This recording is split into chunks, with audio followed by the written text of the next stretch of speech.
Hey everybody, it's DJ Sketch and welcome back to the channel. Today I want to take a quick look at one of the lesser talked about PS1 games from back in the day, but I want to preface it with a few questions for you before we get into this one. First, do you like Bruce Willis? Second, do you like games like Smash TV and Robotron? And third, do you like pentagrams and all things evil? Well, if you answered yes to at least 2 out of these 3 questions, chances are you'll dig Apocalypse for the PS1, released in 1998, developed by Neversoft, and published by Activision. So with this one, you play Bruce Willis as Trey Kincaid as you blast your way through 11 levels of sheer mayhem in pursuit of defeating the 4 horsemen of the apocalypse, led by, surprisingly, the President himself of the United States. Topical, isn't it? Anyway, you'll traverse through several different landscapes ranging from prisons to the sewers, some rooftops, the factory floor of destruction as I like to call it, and the White House in an all-out assault to the final battle with the President. In this game, honestly, this would have benefited immensely with dual analog controls, but with the face buttons on the PS1 controller you can still shoot in all 8 directions and it works well. The only parts that get a bit tricky are the platforming segments, especially on Stage 8, where there are tons of moving platforms, enemies all around, laser walls to jump over, and also a nice fiery pit of lava for you to fall into if you do not make it through said platforming. Control is actually rather snappy and responsive, though the harder platforming bits may pose a challenge for most players, but it can be done. Even seasoned vets, I would think, might have a little bit of trouble with this, with that early 3D platforming.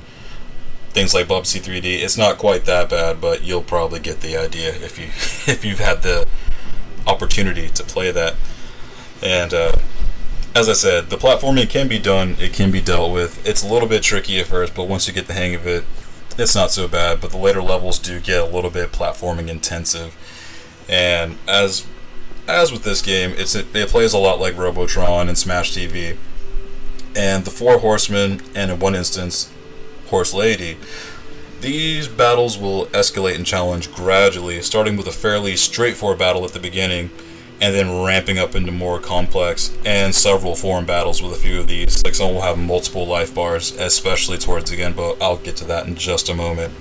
The boss in Stage 9 in particular, this one took me a few tries because I wasn't really getting the hint that you need to shoot the toxic waste barrels as you're running down the highway, otherwise you will one-hit kill you every time. But once you got that, you shoot the barrels, you trip our horseman butt up, it's a wrap after that, you're good. But however, the last battle, Stage 11, holy shit, this one ramps it up to about 1,000.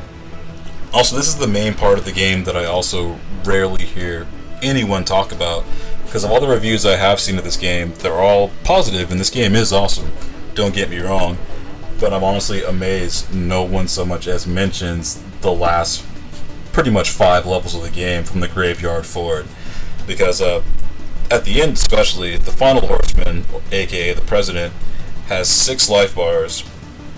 You go through multiple environments. Once you go starting in the Oval Office, leading out to a set of platforms, the platforms crumble from under you as you're pretty much like trying to deal as much damage as possible to the final boss.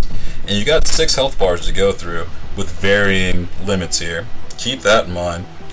And this one, it feels damn near impossible, especially considering the game up to this point, and actually really up until about Stage 7 and 8.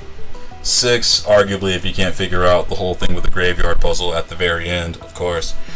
But this one, it feels rough. It feels rough, but as much as I hate to admit this, there is a secret weapon, the cheat code. And this game has a shitload of cheat codes. And some of these, like I can say it's possible to do it legit, but honestly, the option is there if you want to just throw in the infinite ammo and health recharge. Just gotta press pause and jam those in real quick, and you're good to go. Do those codes if you want to a few times, and the last boss is done.